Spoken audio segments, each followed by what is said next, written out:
নমস্কার।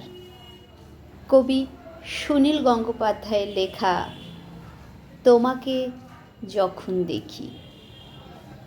তোমাকে যখন দেখি তার চেয়েও বেশি দেখি যখন দেখি না।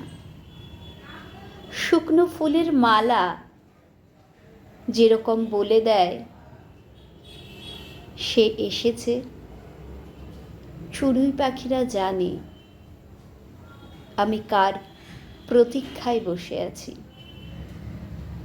এলাচের দানা জানে কার ঠোঁট গন্ধময় হবে।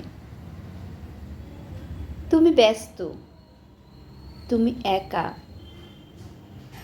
তুমি অন্তরাল ভালোবাসা। সন্ন্যাসীর মতন হাহাকার করে উঠি, দেখা দাও, দেখা দাও। পর মুহূর্তেই চোখের জল মুছি, হেসে বলি তুমি যেখানেই যাও সঙ্গে আছি। নমস্কার।